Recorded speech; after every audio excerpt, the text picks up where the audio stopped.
It's alienating people who actually don't mind having a conversation about how can we protect our environment. Conservatives care about the environment. They care about conservation. We are conservationists. You talk to sportsmen and hunters, they care about these issues.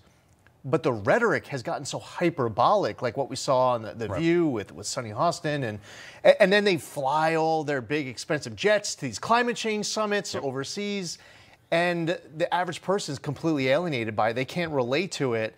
And the way that the left is trying to shame us and dumb down thinking, the average person is smart enough to process it and say, you know what, these people aren't talking to me. They don't want to work with me. They're talking over me and they're trying to insult me. And now I'm not having it. No, I think so too. But it's like you have Bill Gates. He's going out there buying, almost 300,000 acres of farmland. That's a lot. That's like a huge swath of our farmland. For what? I mean, is these people? And he's also the guy now pitching this Beyond Beef, like the fake meat that you like 3D print, which I think is disgusting. If we're supposed to hate meat, how did we get raised on it for tens of thousands of years?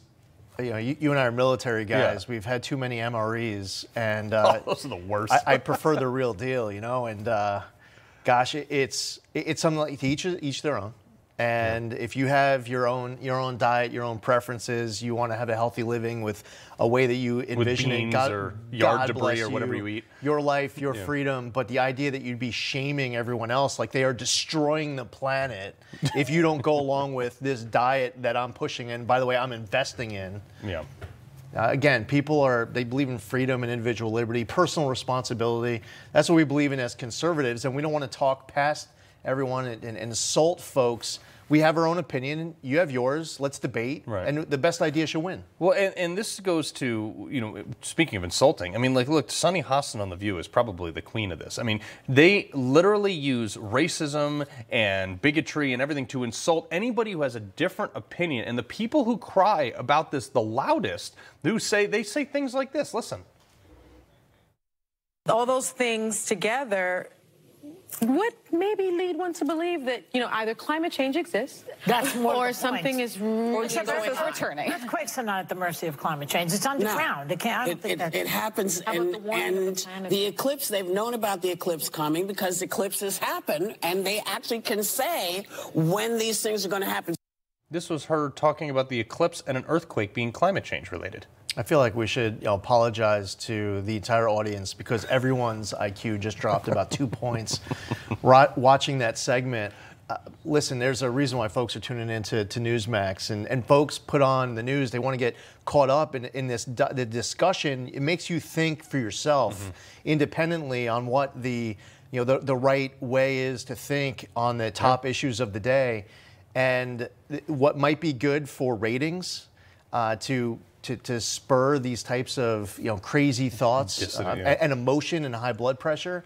I think for a lot of people who might be watching The View, they should hopefully reach the same conclusion I just did. Yeah. Your IQ's going down, not up by watching it. Before I let you go, crime. I mean, this is going to be on the ballot in 2024. You've been everywhere across the country talking about issues like this.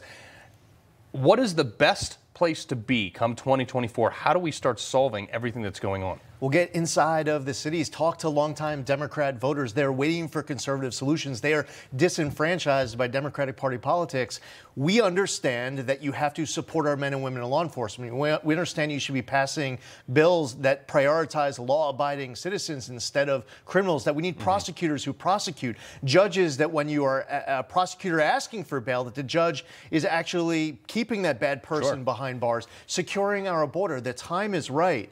At this particular moment, you don't have to be a Republican or a conservative to want public safety, to want elected officials who have the backs of our men and women in law enforcement. We want people who don't just show up at some cop's funeral like what we experienced with Officer Dillard and then think you just checked a box and you can move on with passing some new pro-criminal laws. This time, this moment, it's really about doing what we know to be right at every level of government, but voters are the ones who are going to have to make sure we have that type of leadership come January. Yeah, if you don't want to get pushed in front of a train, vote Republican. Lee Zeldin, appreciate it, sir. Good seeing you. All right.